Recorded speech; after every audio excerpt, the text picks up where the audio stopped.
والسلام على أشرف الأنبياء والمرسلين وآله الطيبين الطاهرين وصحبه الأكرمين أجمعين.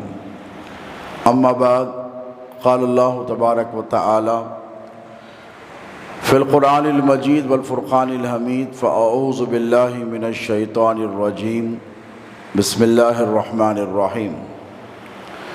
قل لا أسألكم عليه أجرا إلا المودة في القربى.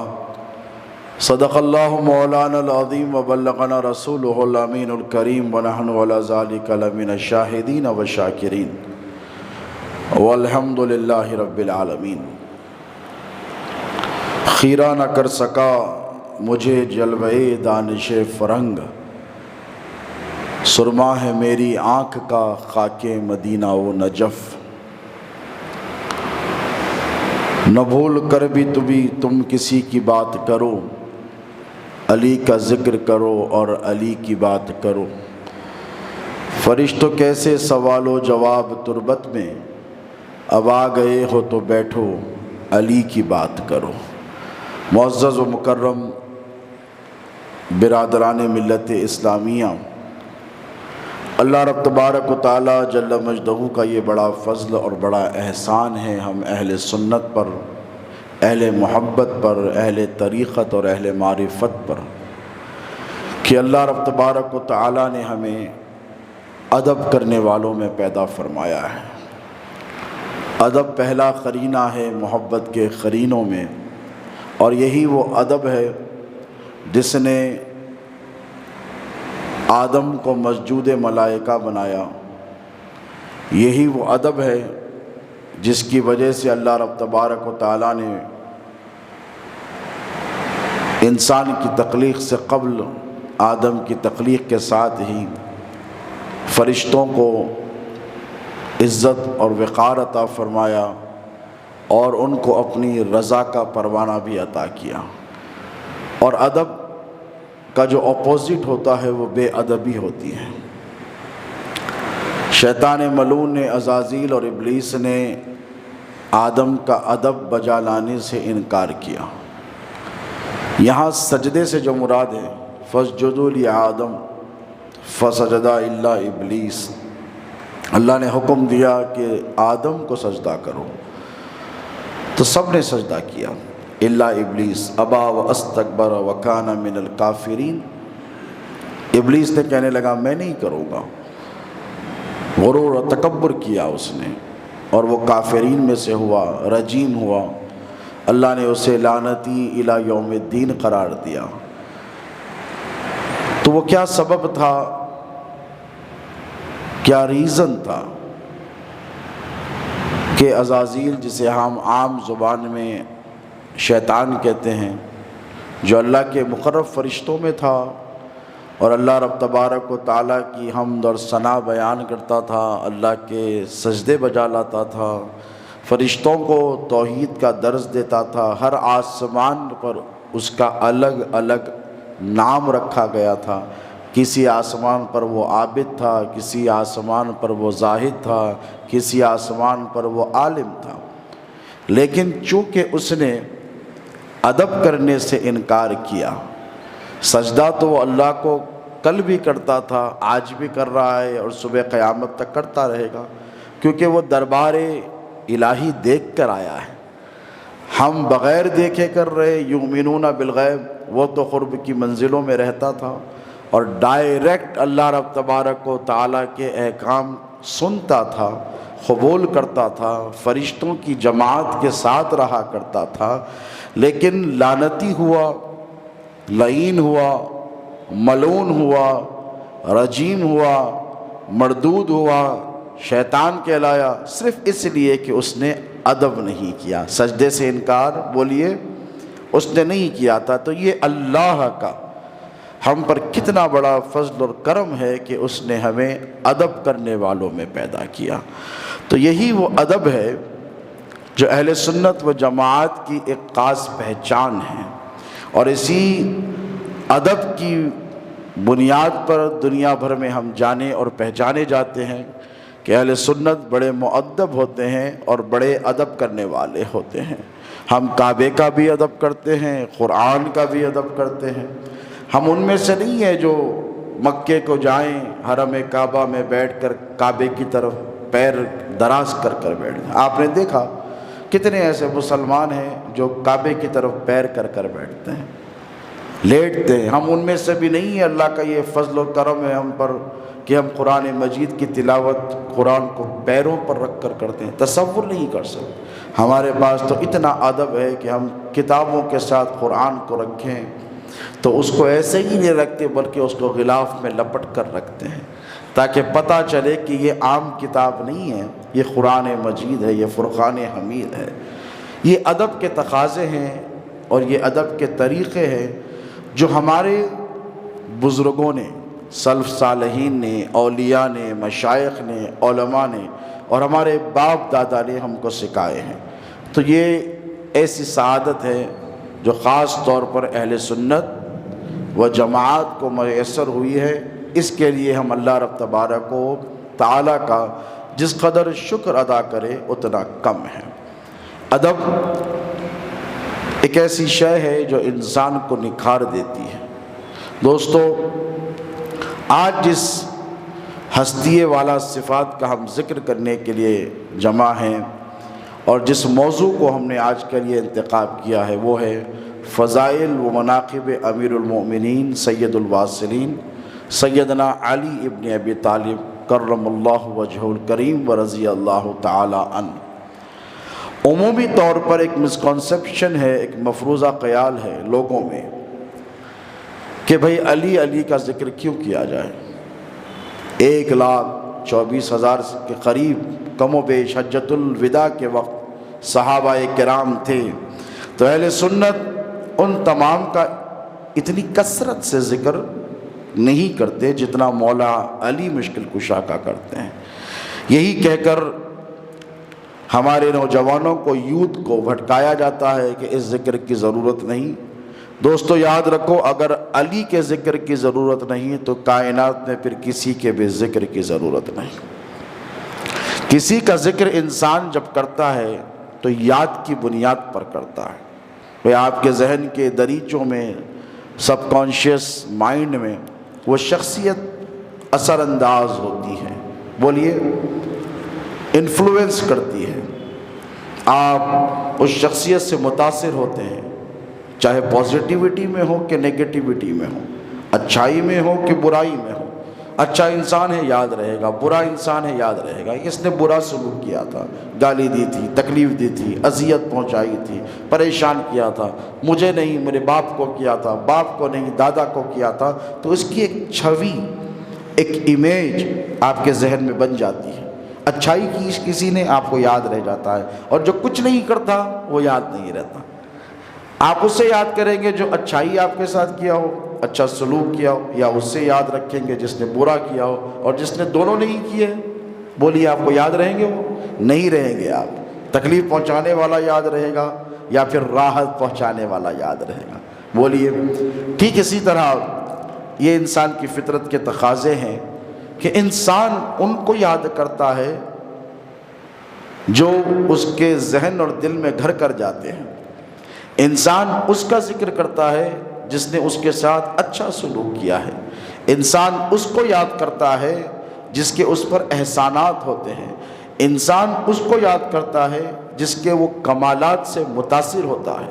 انسان اس کو یاد کرتا ہے جس کے محاسن، کمالات، اچھائیاں، خوبیاں اس کے ذہن میں ہوتی ہیں۔ یہ بات آپ کو بالکل سمجھ میں آ گئی؟ تو آئیں اب مولا علی مشکل کشا شیر خدا علیہ السلام کا جو ہم ذکر کرتے ہیں وہ اس لیے کرتے ہیں، اور ہر جہت سے، ہر اعتبار سے، ہر زاویے سے، ہر اینگل سے اگر آپ غور و فکر کریں تو 1400 سال سے مسلمانوں کے ذہنوں میں، دلوں میں، روحوں میں مولا علی مشکل کشا کی ذات گھر کر گئی ہے۔ کیوں گھر کر گئی ہے؟ اب نبی پاک علیہ الصلاۃ والسلام کی نسبت کے اگر اعتبار سے دیکھا جائے تو آپ کو، ہم کو، سب کو معلوم ہے کہ علی المرتضیٰ حضور کے چچا کے بیٹے ہیں۔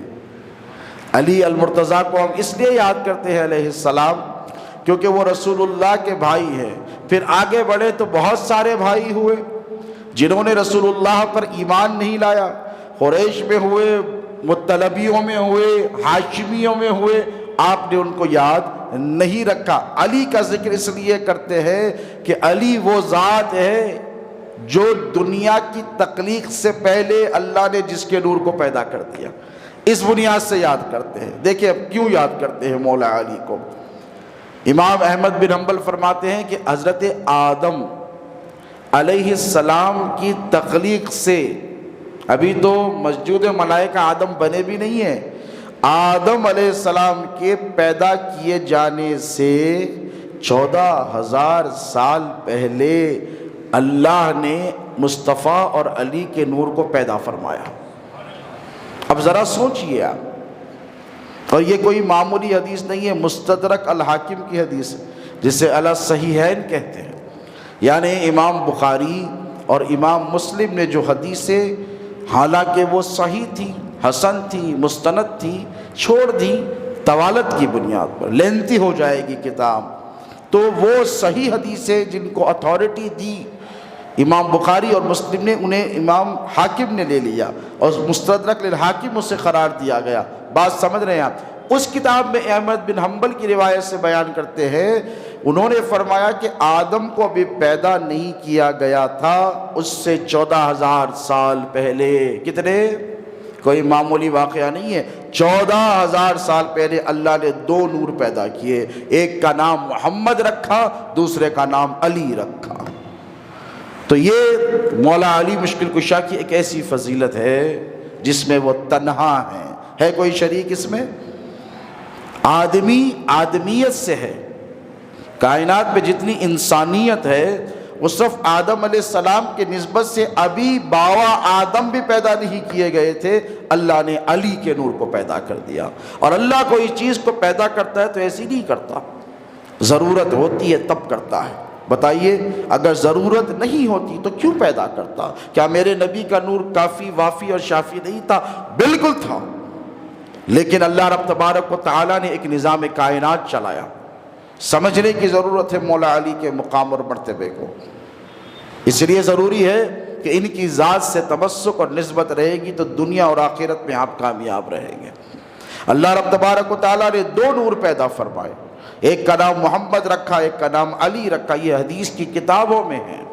احمد بن حنبل جسے ہم فقہ حنبلی کہتے ہیں، اس کے جو بانی ہیں، اور کوئی معمولی شخصیت نہیں ہے وہ دوستو، ہم قادری ہیں۔ کیا ہے؟ ہم حضور پیرارے پیر غوث اعظم دستگیر سے نسبت رکھنے والے ہیں۔ سرکار سیدنا شیخ عبد القادر جیلانی نے جن کی اتباع کی ہے اسے احمد حنبل کہتے ہیں، انہیں احمد بن حنبل کہتے ہیں۔ وہ لکھتے ہیں کہ 14,000 سال پہلے آدم کی تخلیق سے اللہ نے علی کے نور کو پیدا فرمایا، اور یہ نور تھا تو پھر کس لیے تھا، کس لیے پیدا کیا؟ تو ایک نور، نور محمدی تھا، اللہ رب تبارک و تعالیٰ نے اس نور کو پیدا کیا، تو اس نور سے سب سے پہلے کیا کام لیا؟ بھئی کوئی چیز ہے بے مقصد نہیں ہے نا کائنات میں، اگر زمین پر ایک ذرہ بھی پڑا ہوا ہے، ایک دانہ بھی پڑا ہوا ہے تو وہ بے مقصد نہیں ہے، آپ کے لیے بے مقصد ہے، لیکن اس کے وجود کی اہمیت ہے، اسی لیے وہ زمین پر پڑا ہوا ہے۔ اللہ رب تبارک و تعالیٰ نے جب نور کو پیدا کیا، نور محمدی کو، تو جب آدم بنائے گئے تو روح کو حکم دیا کہ اندر چلی جا، روح چلی گئی، اللہ کا حکم ہے، قل الروح من امر ربی۔ انسان کیا ہے؟ مرکب ہے نا، روح اور جسم کا، اگر جن میں سے دونوں میں سے ایک چیز نہ ہو تو انسان مردہ قرار دیا جاتا ہے۔ تو حکم دیا روح کو کہ آدم کے پتلے میں سرایت کر اور داخل ہو جا، روح گئی، کس کے حکم سے؟ اللہ کے، اور واپس آئی اپنے مرضی سے، گئی اور واپس آ گئی۔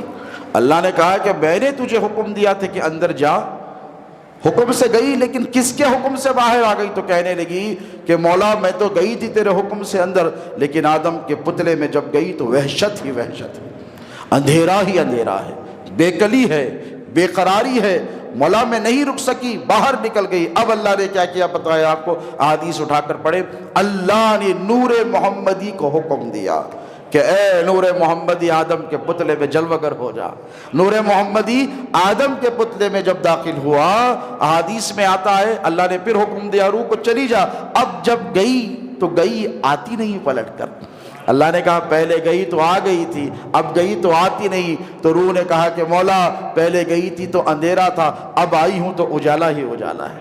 پہلے گئی تو وحشت تھی، اب آئی ہو تو سکون ہی سکون ہے، سکینہ ہی سکینہ ہے، اطمینان ہی اطمینان ہے۔ مولا اب جی نہیں چاہتا کہ واپس لوٹ کر آؤں۔ تو یہ نور محمدی کا اولین استعمال اگر جسے کہا جائے، جو اللہ نے بتانے کے لیے کہ نور محمدی کو تم لوگ ایسا ویسا مت سمجھو، یہ وہ ہے جس کی وجہ سے آدم کے پتلے میں روح نے قرار پکڑا ہے۔ اب ایک نور محمدی ہے جو انبیاء کرام کی امداد کرتا رہا۔ نوح علیہ السلام کا جو واقعہ آپ نے سنا، جو کشتی کنارے پر لگی، وہ بھی نور محمدی کی وجہ سے ہے۔ حضرت موسیٰ علیہ السلام کے سارے معجزات میں نور محمدی جلوہ، یہ ہمارے نبی کی شان ہے۔ ذرا سمجھیں، یہ ہمارے مصطفیٰ کی شان ہے جس پر ہم نے ایمان لایا ہے۔ یہ ہماری کتنی خوش نصیبی ہے کہ ہم اس نبی کے امتی ہیں جس کا نور آدم کے پتلے میں تھا تو مسجود ملائکہ بن گیا، جس کا نور نوح کی کشتی میں تھا تو نوح کی کشتی کنارے لگ گئی، جس کا نور داؤد کے لہجے میں تھا تو داؤد کے لہجے پر ساری کائنات فدا ہوتی تھی، جس کا نور سلیمان کے پاس موجود تھا تو ساری کائنات پر، زمین و آسمان پر سلیمان حکومت کرتے اور اپنی امت کو بیڑے پر بٹھا کے آسمانوں میں اڑا لیا کرتے تھے، جس کا نور عیسیٰ کے پاس جب آیا تو عیسیٰ نے مردوں کو زندہ کر دیا۔ یہ اللہ کا احسان ہے کہ ہم اس مصطفیٰ کے امتی ہیں۔ یہ آقا علیہ السلام کا نور تھا۔ اب علی کا نور، آئیں ان سے پوچھیں جو ہندوستان کے محدثین کے امام ہیں اور ہر مسلک فکر والے ان کو امام مانتے ہیں۔ اہل سنت نہیں بلکہ دیوبندی بھائی بھی ہوں، تبلیغی بھی ہوں، جماعت اسلامی بھی ہوں، اہل حدیث بھی ہوں، وہ سب کہتے ہیں کہ ہندوستان میں حدیث کا سب سے پہلے کام کرنے والا گھرانہ عبدالحق محدث دہلوی کا ہے۔ وہ لکھتے ہیں کہ اللہ رب تبارک و تعالی نے جب علی کے نور کو پیدا کیا تو ایسے ہی نہیں رکھا، بلکہ یہ وہ نور تھا کہ آدم سے لے کر، علی کے نور کی بات کر رہا ہوں، آدم سے لے کر حضور تک، حضور صلی اللہ علیہ وسلم ہمارے نبی تک، ان تمام انبیاء کی امتوں میں جتنے ولی پیدا ہوئے ان سب کو فیضان دیا ہے علی کے نور نے۔ کوئی ولی نہیں بنا جب تک علی المرتضیٰ علیہ السلام کا اس کو فیضان نہیں ملا۔ شیخ عبدالحق تو آگے بڑھ کر اور لکھتے ہیں کہ یہ نور جب تک علی جلوہ کرتے تمام انبیاء کی امتوں پر جو ولی بنتے ان کی وساطت ان کے فیضان سے بنتے، ان کے فیضان سے بنتے۔ اس کے بعد یہ نور منتقل ہو کر امام حسن کے پاس گیا، امام حسین کے پاس گیا، زین العابدین کے پاس گیا، باقر کے پاس گیا، جعفر کے پاس گیا، موسیٰ کاظم کے پاس گیا، علی رضا، تقی رضا، امام عسکری تک ہوتا ہوا حضور پیران پیر عبد القادر جیلانی تک آیا۔ شاہ صاحب لکھتے ہیں محدث دہلوی پھر غوث اعظم اس نور کے متمکن ہوئے اور آج جو دنیا میں ولی بنتا ہے وہ سیدنا عبد القادر جیلانی کے فیضان نظر سے بنتا ہے۔ یہ کوئی معمولی شخصیت کا حوالہ میں نے آپ کو نہیں دیا ہے، جسے امام الحدیث فی الہند کہتے ہیں، وہ شیخ عبدالحق محدث دہلوی کہتے ہیں۔ دوستو، ہمارے پاس عمومی طور پر ایک مسکنسپشن آ جاتا ہے، لوگ کہتے ہیں کہ یہ بہت زیادہ علی علی کرتے ہیں، یہ راوزیوں کا طریقہ ہے۔ لوگ کہتے ہیں کہ یہ بہت زیادہ ذکر علی کرتے ہیں، تو میں نے کہا بات یہ نہیں ہے پیارے، بات صرف اتنی سی ہے کہ علی علی کرنا صحابہ کا طریقہ ہے، یہ صحابہ کا وظیفہ ہے۔ امیر المومنین سیدنا عمر فاروق سے پوچھو علی کا کیا مقام ہے، تو وہ کہتے ہیں کہ میں ایک پل کے لیے اپنی زندگی کا تصور علی ابن ابی طالب کے بغیر نہیں کر سکتا۔ کوئی معمولی شخصیت ہے امیر المومنین حضرت عمر فاروق کی؟ آگے فرماتے حدیث کے الفاظ ہے لولا علی لہلک عمر، اگر علی نہ ہوتے تو عمر ہلاک ہو گیا ہوتا۔ آئیے اس ذات والا صفات کے احسانات اور کمالات کو دیکھیے۔ اگر آپ ٹھنڈے دل سے سوچیں تو آپ کو پتہ چلے گا کہ مولا علی مشکل کشا کا کیا مقام و مرتبہ ہے اور ان کے ذکر کی کیوں ضرورت ہے، ان کے ذکر کی کثرت کی کیوں ضرورت ہے، کیوں غوث اعظم کا وظیفہ علی علی رہا ہے، کیوں معین الدین حسن سنجری کا وظیفہ علی علی رہا ہے؟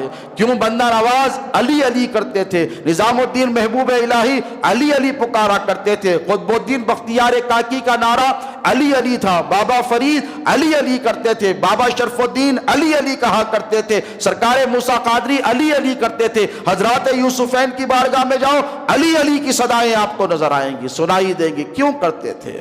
اس لیے کرتے تھے کہ کوئی معمولی حوالہ نہیں ہے دوستو۔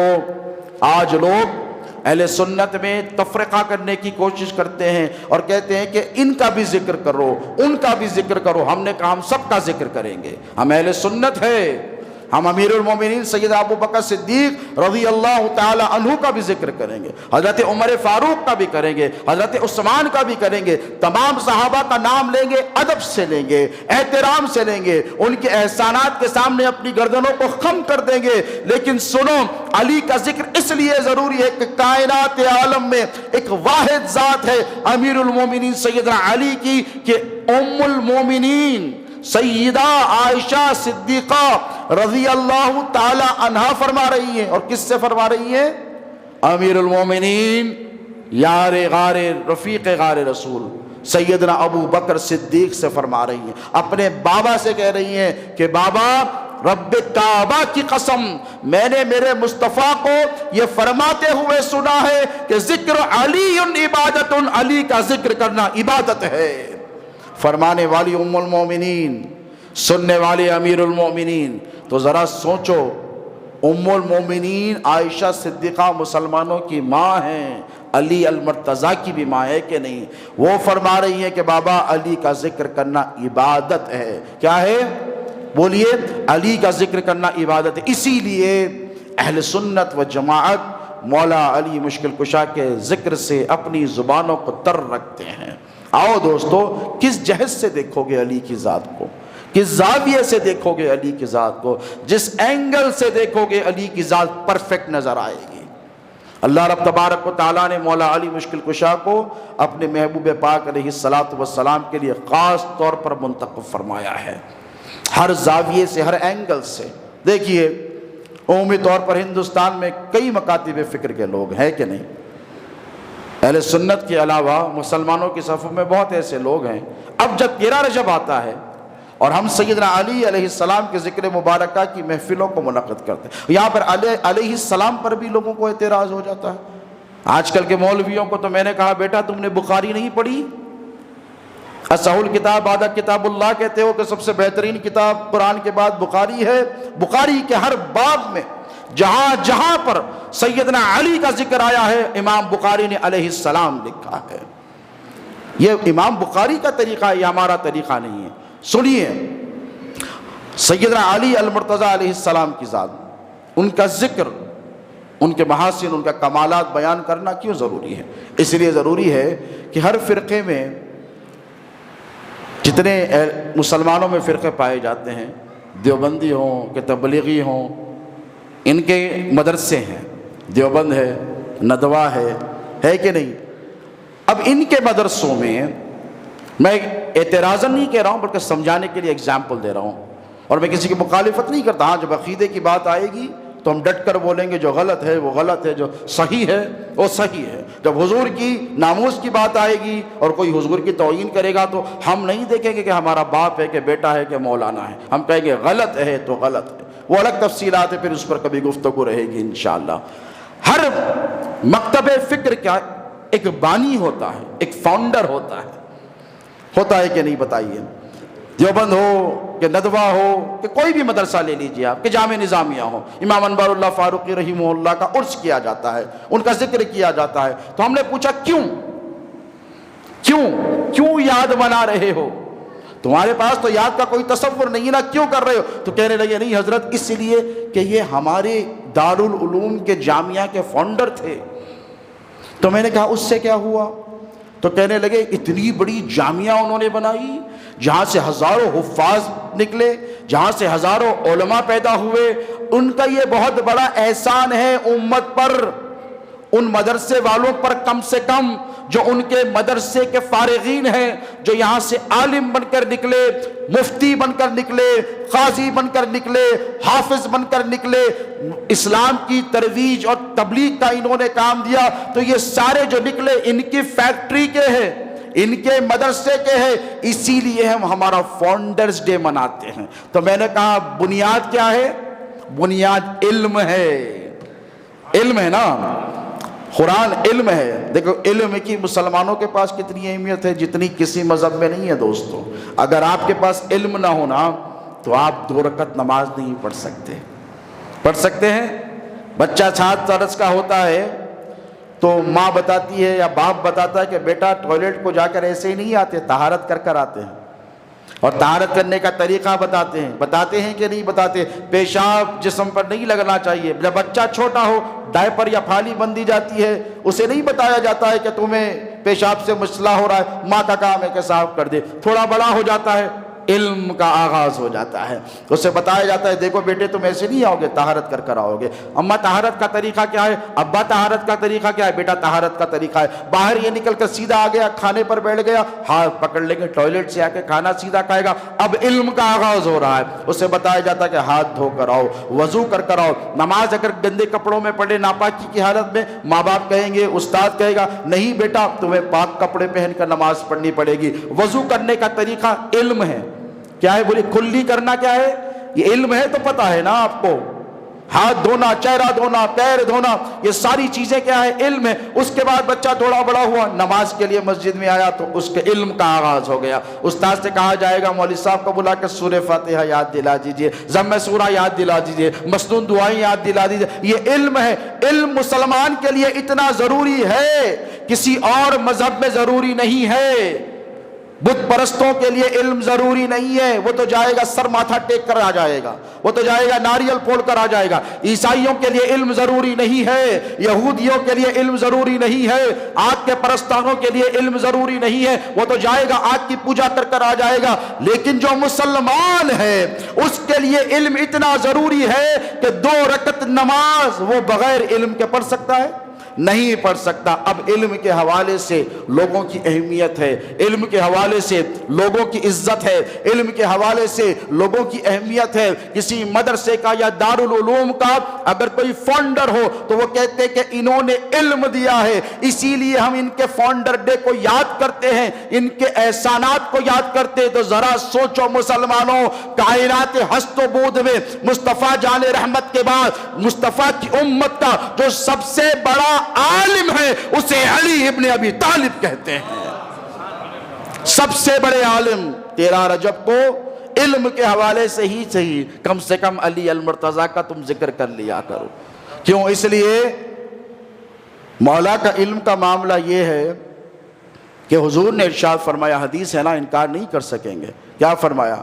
انا مدینۃ العلم وعلی بابھا، میں علم کا شہر ہوں۔ کیا فرمایا حضور نے؟ میں علم کا شہر ہوں، علی اس کا دروازہ ہے۔ اب شہر میں داخل ہونے کے لیے دروازے سے جایا جاتا ہے، کھڑکی سے نہیں جایا جاتا۔ بولیے، دروازے سے داخل ہوا جاتا ہے۔ اب امت میں حضور کے اس ارشاد کی روشنی میں کہ جس کو علم کی خیرات حاصل کرنی ہے اسے علی المرتضیٰ کی چوکھٹ پر آنا پڑے گا، یا مرید بن کر آؤ یا طالب علم بن کر آؤ۔ ضروری نہیں کہ تم مرید بن جاؤ۔ ہمارے سلسلے کے پیر ہیں مولا کائنات، جتنے قادری ہیں ان سب کے پیر ہیں مولا، جتنے چشتی ہیں ان سب کے پیر ہیں مولا، سہروردیوں کے پیر ہیں مولا، رفائیوں کے پیر ہیں مولا، ایک ترک سے تو نقشبندیوں کے بھی پیر بھی علی المرتضیٰ علیہ السلام ہیں۔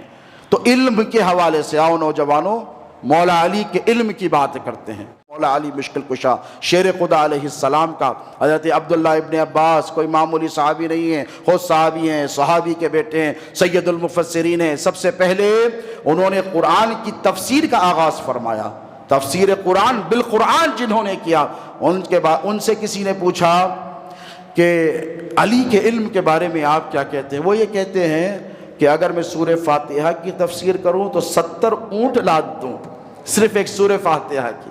علی کے علم کا ما کانا و ما یکون کا جو علم ہے مجھ سے پوچھو۔ اور کائنات میں نبی کے بعد ایک تنہا ذات ہے علی کی، جنہوں نے فرمایا سلونی، مجھ سے پوچھو، زمین میں کیا ہے مجھ سے پوچھو، قرآن میں کیا ہے مجھ سے پوچھو، قرآن کہاں نازل ہوا، کب نازل ہوا، اس آیت کا معنی اور مفہوم کیا ہے، اس کا شان نزول کیا ہے، اس کا ظاہر کیا ہے، اس کا باطن کیا ہے، پوچھنا ہو تو آؤ علی المرتضیٰ سے پوچھو۔ میں جانتا ہوں قرآن کی یہ آیت کہاں نازل ہوئی، یہ بستر پر نازل ہوئی نبی کے، یا مسجد میں نازل ہوئی، یا سواری پہ نازل ہوئی، دن میں نازل ہوئی، رات پہ نازل ہوئی، سب کچھ قرآن کے بارے میں آؤ مجھ سے پوچھو، وہ علی کی ذات ہے۔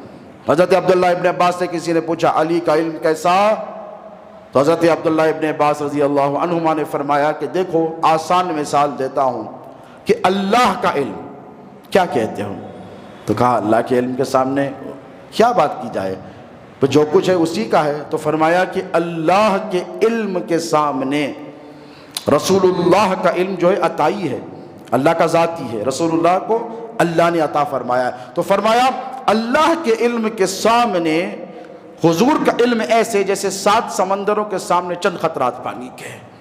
اس کے بعد فرمایا رسول اللہ کے علم کے سامنے علی کا علم، کیوں باب العلم کی بات کی، پورے صحابہ اپنی جگہ ہیں لیکن نام کس کا لیا، فرمایا رسول اللہ کے علم کے سامنے علی المرتضیٰ کا علم ایسے جیسے 7 سمندروں کے سامنے چند قطرات پانی کے۔ اس کے بعد آگے بڑھے، ادھر دیکھا صحابہ کو، ادھر دیکھ کر ارشاد فرمایا علی کے علم کے سامنے ساری کائنات کا علم ایسے جیسے 7 سمندروں کے سامنے ایک قطرہ پانی۔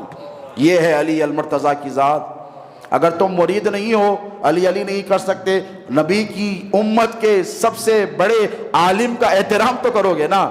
اپنے مکتب فکر کے علماء کا بڑا احترام، ایک چھٹ کر آ گئے پرسوں حیدرآباد کو، گجرات میں اتنے دن رہ کر جیل میں تھے 4-6 مہینے، بیچارے آ گئے، تو میں نے دیکھا فیس بک پر یہاں سے وہاں تک ہزاروں لوگ استقبال پہ ٹھہرے ہیں۔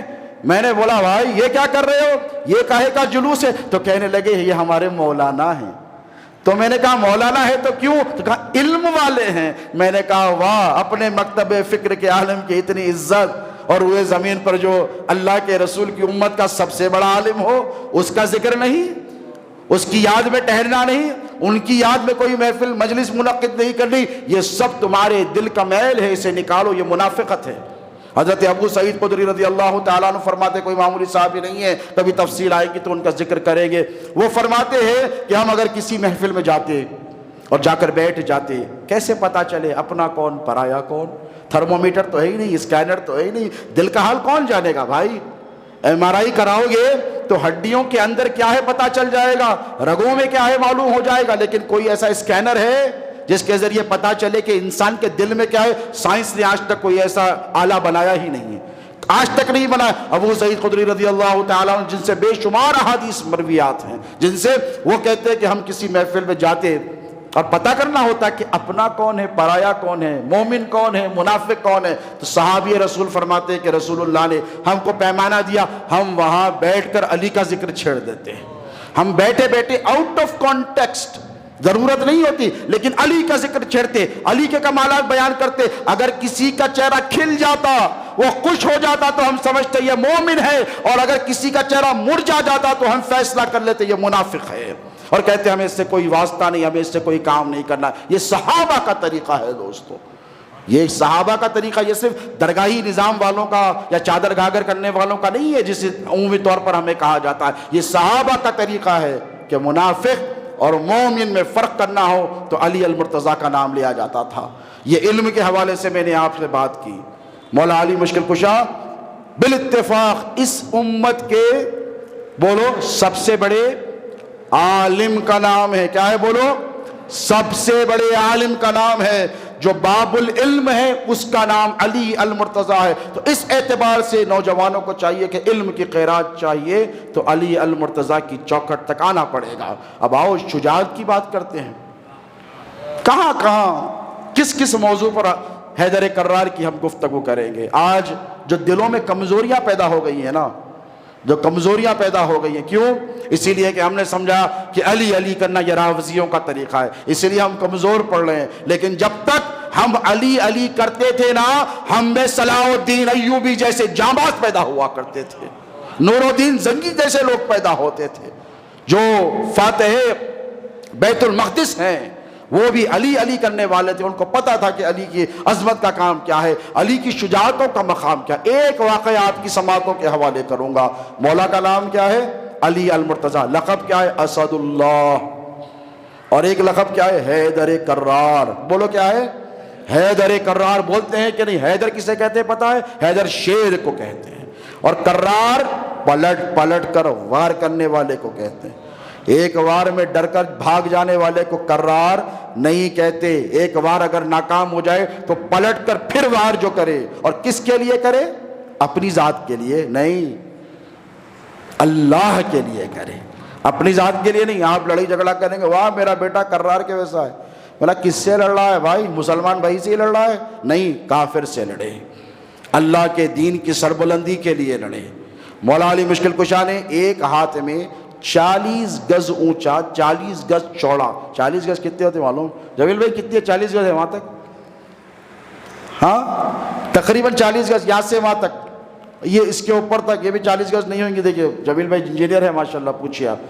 40 گز اونچا دروازہ، یہ حدیثوں میں آتا ہے، حدیثوں میں آتا ہے۔ حضور نے خیبر کا دن کہا، حضرت ابو ہریرہ کہنے لگے یا رسول اللہ، وہ قریب رہتے تھے نا خدمت میں، خادم رسول تھے، سرکار وہ خیبر فتح نہیں ہو رہا ہے، یہودیوں کا بیس تھا، بیس آج جیسے اسرائیل ہے نا، جب خیبر تھا، فتح نہیں ہو رہا، یہ نہیں آئے گا تو مسلمانوں کی تبلیغ میں بڑی سب سے بڑی رکاوٹ یہی خیبر کا قلعہ بنا ہوا ہے، یہیں سے پوری سازشیں بنائی جاتی ہے مسلمانوں کے۔ آج بھی روتے ہیں یہودی خیبر کے لیے۔ اب تو افسوس کی بات ہے کہ جو MBS ہے محمد بن سلمان صاحب، خیبر یہودیوں کے حوالے کر رہے ہیں۔ اتنے برے دن آ گئے، اب تک زیارہ ممنوع بولے، اب کانٹریکٹ سائن ہو رہا، وہاں پہ ریکریشن کلب، ہسٹوریکل مونیومنٹ ہے، اس کو ڈیولپ کیا جائے، ریسٹور کیا جائے۔ حضور نے فرمایا کہ خیبر مسلمانوں کی تبلیغ اشاعت اسلام میں سب سے بڑی رکاوٹ ہے، یہیں پر ساری سازش ہے، چلو خیبر چلتے ہیں۔ صحابہ چلے خیبر۔ اب خیبر فتح نہیں ہوتا، چھوٹا موٹا قلعہ نہیں ہے، کئی دن گزر گئے، وہی پڑاؤ ڈالے ہیں، دروازے تک نہیں پہنچ سک رہے ہیں، دروازہ ہی نہیں کھلتا ہے، اوپر سے تیل پھینکتے ہیں گرم کھولتا ہوا، اوپر سے تیروں کی برسات ہوتی، کسی کی مجال نہیں ہے خیبر کے دروازے تک جائے۔ حضور سے ابو ہریرہ رضی اللہ عنہ نے پوچھا، حضور کیسے فتح ہوگا؟ تو حضور نے مسکرا کر فرمایا، اللہ نے مجھ سے وعدہ کیا ہے کہ خیبر کل فتح ہو جائے گا۔ تو کہا سرکار کا طریقہ کیا تھا؟ علم دیتے، جھنڈا، جس کے ہاتھ میں دیے وہ کمانڈر ان چیف۔ تو اب حضور نے فرمایا کہ کل میں ایسے شخص کو علم دوں گا، خیبر کی فتح کا جھنڈا، جو اللہ اس کے رسول سے بہت محبت کرتا ہے، اور جس سے اللہ اس کا رسول بھی بہت محبت کرتے ہیں۔ اب سب صحابہ اس میں شامل ہیں، سب محبت کرتے ہیں اللہ اس کے رسول سے، سب کی یہ امید قوی ہے کہ اللہ بھی ان سے محبت کرے۔ سرکار ابو بکر صدیق فرماتے کہ تمنا تھی کہ جھنڈا مجھے مل جائے۔ حضرت عمر فرماتے ہیں کہ میں تو ساری رات سویا نہیں اس خیال سے کہ یہ جھنڈا مجھے مل جائے۔ صبح ہوئی تو حضور نے اپنے خیمے سے نکل کر پوچھا، علی کہاں ہے؟ سب کہہ رہے ہیں جھنڈا لینے کے لیے، سب کی تمنا ہے، صحابہ میں ہیلتھی کمپٹیشن ہے۔ کسی نے آ کر کہا، حضرت ابو ہریرہ نے کہا، یا رسول اللہ علی کی آنکھیں دکھتی ہیں، آنسوب چشم، کنجکٹیوائٹس ہے۔ حضور نے کہا علی کو بلاؤ۔ اب بیمار آدمی کے ہاتھ میں جھنڈا تو نہیں دیا جاتا نا، طاقتور کے ہاتھ میں دیا جاتا، جسے صاف نظر نہیں آ رہا ہو۔ جب آنکھیں آتی ہیں نا، آنکھیں کہتے ہیں ہمارے پاس، آنکھیں بند ہو جاتی ہیں، اتنا میل ہوتا ہے آنکھ میں، نظر نہیں آتا، دکھتی ہے، تو لڑائی کیا ہوگی؟ حضور نے فرمایا علی کو بلاؤ۔ صحابہ سارے دیکھنے لگے، مولا آئے، اگر کہا علی کیا حال ہے؟ تو پوچھا یا رسول اللہ آنکھیں دکھتی ہیں، آنسوب چشم ہے۔ حضور نے فرمایا آنکھ کھول۔ کیسے کھولوں؟ حضور نے ایسے ایک آنکھ پکڑی، کھولی، تھوک نکالا، آنکھ میں ڈال دیا، دوسری آنکھ میں ڈال دیا۔ مولا فرماتے ہیں کہ بصارت کا یہ عالم ہے کہ تحت الثری مجھے نظر آنے لگی، زمین کے اندر کی 7 پشتیں اور آسمان پہ عرش اعظم تک دکھنے لگا۔ اس کے بعد حضور نے فرمایا یہ لے علی، جھنڈا تیرے ہاتھ میں دیتا ہوں۔ علی گئے، آگے بڑھے اور خیبر کے دروازے کو پہنچے، تیروں کی برسات ہو رہی ہے، شجاعت دیکھو علی المرتضیٰ کی۔ نوجوانوں، مولا علی مشکل شاہ سے محبت، ان کا ذکر اس لیے ضروری ہے کہ کل اگر اسلام پر کوئی آفت آئے تو تمہارے دلوں میں کمزوری نہیں ہونی چاہیے، حیدر کرار کی جیسی طاقت اور حوصلہ ہونا چاہیے۔ اسی لیے ہم علی کے ذکر کو ضروری سمجھتے ہیں۔ علی آگے بڑھے اور آگے بڑھ کر ایک ہاتھ سے دروازہ پکڑا نہیں، کتنا مضبوط ہوگا، 40 گز چوڑا، 40 گز اونچا دروازہ، کوئی معمولی دروازہ نہیں ہوتا۔ ایک ہاتھ سے اس کو ایسے ہلایا، یہ یہودی دیکھ رہے، تھر تھر کانپ رہے کہ علی کیا کر رہے ہیں، یہ اللہ کا شیر کیا کر رہا ہے، رسول اللہ کا شیر کیا کر رہا ہے۔ علی نے دروازے کو ایسے ہلایا، معمولی بات نہیں، ہلایا جیسے ہم چھوٹی لکڑی کے ٹکڑے کو نکال لیتے ہیں نا، اس کا ٹکڑا تم نہیں نکال سکتے، سارا دروازہ اکھاڑ دیا۔ اور صرف اکھاڑا نہیں، اکھاڑ کر جب پھینکا اللہ اکبر کہہ کر تو 40 گز دور پھینکا۔ مسلمان داخل ہو گئے قلعے میں، مسلمان قلعے میں داخل ہو گئے، قلعہ فتح ہو گیا۔ علی المرتضیٰ کا لقب ہوا فاتح خیبر۔ ایک نوجوان مولا علی مشکل کشا کی خلافت کے زمانے میں اس کو بڑی چاہ تھی مولا کے دیدار کی، کیونکہ نظر علی وجہ عبادت فرمایا، علی کے چہرے کو دیکھنا عبادت ہے۔ تو یہ سمجھ کر آیا اور فاتح خیبر کے بچپن سے ذکر کے قصے سنتا آیا، ایسی شجاعت ہے۔ مولا کے پاس آیا اور آ کے کوفہ میں مولا علی نے ایک دعوت کی، جہاں پائے تخت تھا مولا کا، جہاں شہید کیا گیا، وہاں بیٹھے ہیں۔ مولا کے ہاتھ میں کسی نے اخروٹ پیش کیا کھانے کے لیے، تو علی المرتضیٰ کے ہاتھ میں اخروٹ ہے۔ اخروٹ توڑ جائے گا نا آسانی سے، بچوں سے نہیں توڑے گا، نوجوان تو توڑ لیں گے۔ علی المرتضیٰ ہاتھ میں اخروٹ لیے ایسے کرتے ہیں، ایسے کرتے ہیں، ٹوٹتا نہیں ہے۔ تو یہ دیکھ کر کہنے لگا یہ وہی علی ہیں جس کے ذکر کے قصے شجاعت کے میں بچپن سے سنا، اور جنہوں نے ایک ہاتھ سے خیبر کا دروازہ اکھاڑا جو 40 گز اونچا 40 گز چوڑا تھا، جسے بعد میں 100 لوگوں نے اٹھایا، اکیلے انہوں نے اٹھایا، یہ وہی علی ہیں۔ یہ سوچ ہی رہا تھا کہ اب ولایت کی آنکھ سے علی نے دیکھ کر کہا ادھر آ بیٹے، ادھر آؤ۔ وہ بھاگا آیا، کہا تو مجھ سے کچھ پوچھنا چاہتا ہے؟ تو کہا نہیں میری مجال کہ میں آپ سے پوچھ، نہیں پوچھ لے، کیا پوچھنا چاہتا ہے؟ نہیں میری مجال، میں بتا دوں تو کیا پوچھنا چاہتا ہے؟ تو یہی سوچ رہا ہے نا کہ یہ وہی علی حیدر ہے کہ جس سے ایک اخروٹ کا چھلکا نہیں ٹوٹتا، وہ خیبر کا قلعہ کیسے اٹھا لیا، دروازہ کیسے اٹھا لیا۔ تو مولا علی نے ارشاد فرمایا کہ اے بیٹے سن، آج بھی اگر کوئی خیبر ہے تو علی کے سامنے لا، علی آج بھی خیبر کے دروازے کو ایک ہاتھ سے اٹھا لے گا۔ فرمایا یہ جو علی اخروٹ کو توڑ رہا ہے نا، یہ اپنی طاقت سے توڑ رہا ہے، خیبر کے دروازے کو جو اٹھایا تھا وہ ایمان کی طاقت سے اٹھایا تھا۔ اخروٹ کو اپنے لیے توڑ رہا ہے اور خیبر کے دروازے کو اللہ کے کوس کے لیے توڑا تھا۔ تو یہ شجاعت مولا علی مشکل کشا کی ہے دوستو۔ کہاں علی المرتضیٰ کے کمالات و محاسن بیان کرے۔ خندق کی جنگ پھر ہوئی بڑی خطرناک، یہ تو اندر گھس گئے نا، خیبر تو حضور وہاں گئے تھے، جا کر دہانے پر بیٹھے تھے۔ الائٹ فورسز جسے کہتے ہیں، یہود، نصارہ، بت پرست، فارس کے آتش پرست، رومی، یہ سب مل کر انہوں نے ایک فورس بنائی اور کہا ایک بار سب مل کر حملہ کر دیں گے۔ کہاں کریں گے؟ مدینے پر کر مدینے کا نام و نشان ختم کر دیں گے، تہس نہس کر دیں گے۔ تو سب نے کہا ہاں سب کو پرابلم تو ہے محمد بن عبداللہ سے، اسلام سے، چلو سب مل کر ایک مہا گٹھ بندھن جسے کہتے ہیں وہ بنا لیا گیا۔ اور جب خندق کی طرف آئے، مدینے کی طرف، تو حضرت سلمان الفارسی رضی اللہ عنہ، سلمان من اہل بیتی، فرمایا حضور نے سلمان میری اہل بیت سے ہے، وہ فارس سے آئے تو کہنے لگے یا رسول اللہ اجازت ہو تو ایک مشورہ آپ کی خدمت میں پیش کروں؟ کہا بولو سلمان کیا کہنا چاہتے ہو؟ سرکار فارس میں نے دیکھا ہے کہ جب جنگ ہوتی ہے، شہر میں دشمن داخل ہوتے ہیں فوجیں، تو ہم گڑھے کھود دیتے ہیں، ہم بڑے گڑھے کھود دیتے ہیں۔ تو مدینے کے اطراف میں کیوں نہ ہم ایک، تین طرف سے تو پہاڑ گھیرے ہیں، ایک طرف ہم بڑی سی ٹرنچ بنا دیں، خندق بنا دیں۔ تو حضور نے مشورے کو قبول کیا، صحابہ سے کہا چلو شروع کرو۔ سب نے مل کر کھودنا شروع کیا، کدال لی، صحابہ ایک کام کر رہے ہیں۔ پھر ایک ایسی بڑی چٹان آئی، کوئی نہیں توڑ سکا، سارے صحابہ تھک کر بولے یا رسول اللہ ہم ہار گئے، بہت بڑا پہاڑ آ گیا زمین میں، ہم نہیں توڑ سکتے۔ تو حضور آئے، حضور نے کہا ادھر لاؤ کدال۔ حضور نے ایسے کدال ہاتھ میں لی، اللہ اکبر کا نعرہ لگایا، ایک مار میں 2 ٹکڑے ہو کر گر گئے۔ کیا چلو اب تم کام کرو۔ اور 3 دن کا فاقہ ہے، مدینے سے دور ہے، اب کا مدینہ نہیں، 1400 سال پہلے کا مدینہ ہے، پتھر بنے ہوئے، وہ پتھر والی جو روایت سنتے ہیں نا بھوک سے تب بنی ہوئی، کھانے وانے کا ہوش نہیں، کس کو رہے گا؟ دشمن گھس رہا ہے اندر، ہزاروں کا لشکر جرال لے کر، کوئی کھانے کی فرصت رہے گی؟ صحابہ کو بھوکے پیاسے ہیں۔ حضور نے ایک مار میں 2 ٹکڑے کر دیے۔ اب جب تیاری پوری ہو گئی، عمر بن ابود ایک بڑا پہلوان تھا اور چھوٹا موٹا پہلوان نہیں تھا، قریش کا تھا، 1000 پہلوان اس کا اکیلے مقابلہ نہیں کر سکتے۔ یہ کتابوں میں لکھا ہے، طاقت ویسی ہوتی تھی، گھوڑے کو ایسے پکڑ لیتا تو ہل نہیں سکتا تھا، اونٹ کو ہاتھ سے گرا دیتے تھے، اتنی طاقتور لوگ ہوتے تھے، خوی ہوتے تھے اس زمانے میں لوگ۔ کسی کی مجال نہیں تھی کہ عمر بن ابود کا معاملہ یہ تھا کہ مائیں بچوں کو بولتی تھی کہ بیٹا سو جاؤ ورنہ وہ آ جائے گا۔ عمر بن بدر سے نام سے ڈراتے تھے، تھر تھر کانپتے تھے لوگ. عرب کا کوئی پہلوان اس کے سامنے جانے کے لیے تیار نہیں تھا. اس نے دیکھا اچھا ٹرینچ بنائی گئی ہے، اتنوں کو تو میں اکیلے کافی ہوں، میری ہیبت جب آئے گی نا ان پر انیشیٹو میں لیتا ہوں. گھوڑا دور لے کر گیا، بھگاتا ہوا آیا، بھگاتا ہوا آ کر اس نے ٹرینچ کو، خندق کو پار کیا، گڑھے کو، سیدھا آ کر مسلمانوں کے سامنے ٹھہر گیا. ادھر حضور ٹھہرے اور قرآن کہتا ہے کہ پیر زمین سے اکھڑ گئے، پیر زمین سے اکھڑ گئے. قرآن کہتا ہے کہ کلیجے منہ کو آ گئے.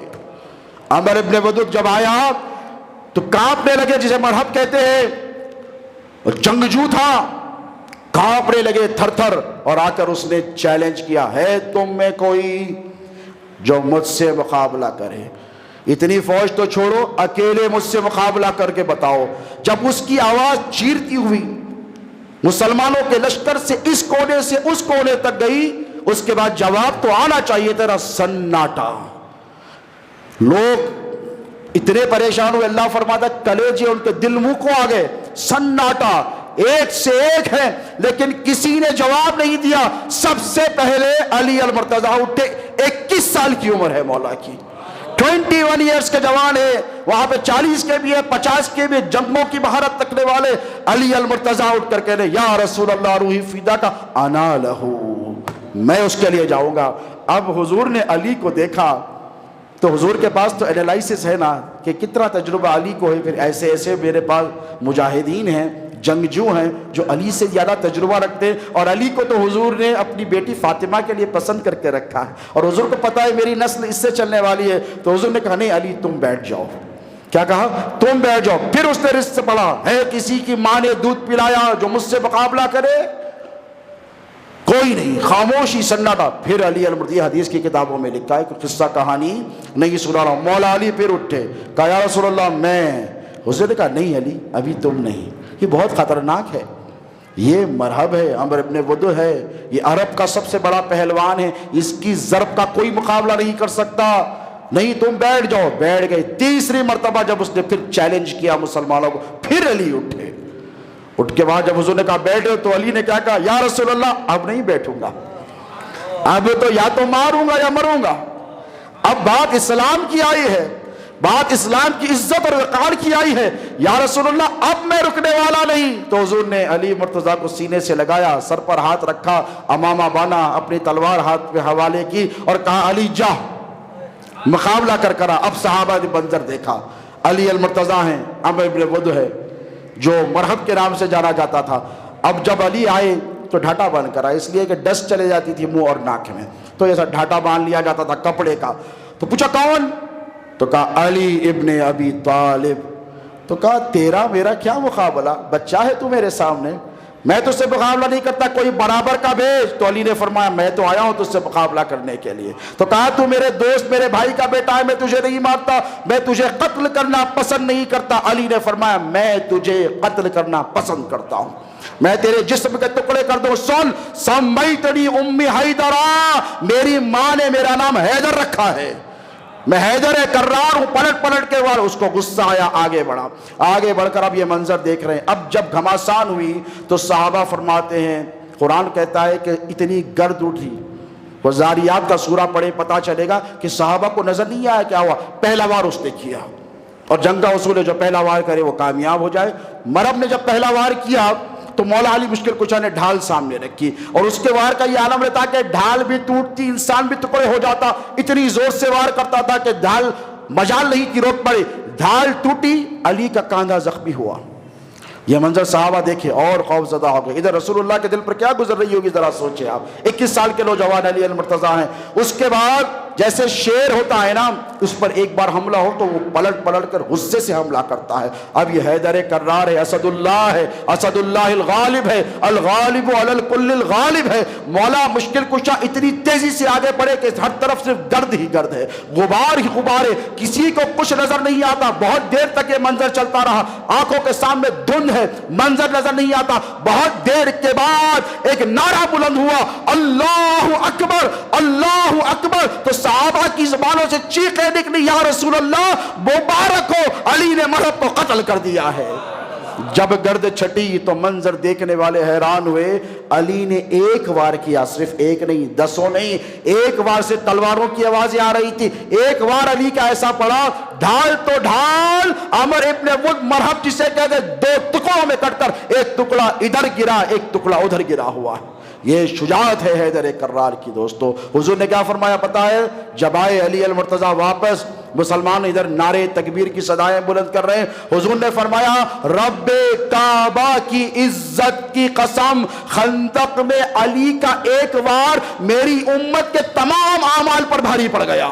ایک عمل، کیوں؟ کس کی محبت میں؟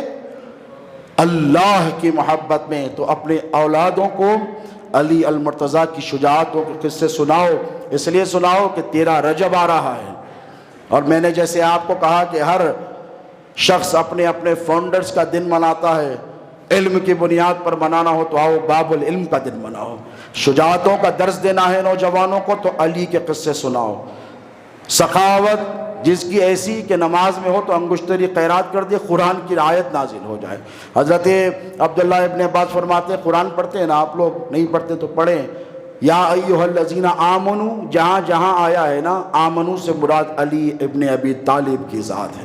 دوستو باتیں بہت ہیں سنانے کی، لیکن میں نے آپ کو یہ باتیں علم اور شجاعت حیدر کرار، ابھی میں نے کرامات کا گفتگو نہیں کی ہے، وہ تو سنتے ہی رہتے ہیں۔ میں نے 2 باتوں کو آج کا موضوع بنایا، ایک علم حاصل کرنا ہو تو علی کی ذات سے تمسک ضروری ہے، محبت ضروری ہے، کیونکہ اللہ فرماتا ہے قُلْ لَا أَسْأَلُكُمْ عَلَيْهِ أَجْرًا إِلَّا الْمَوَدَّةَ فِي الْقُرْبَى، نبی کی آل سے محبت کرو، یہی اجر رسالت ہے، اور اس اہل القربہ میں جو ہے علی المرتضیٰ شامل ہے۔ یہ ام سلمہ سلام اللہ علیہا کی حدیث ہے، اس کی الگ تفصیلات ہیں۔ بس ایک بات میں آپ سے عرض کروں کہ مولا علی مشکل کشا حیدر کرار کے ذکر کے قصے اپنی نوجوان نسل کو سناؤ۔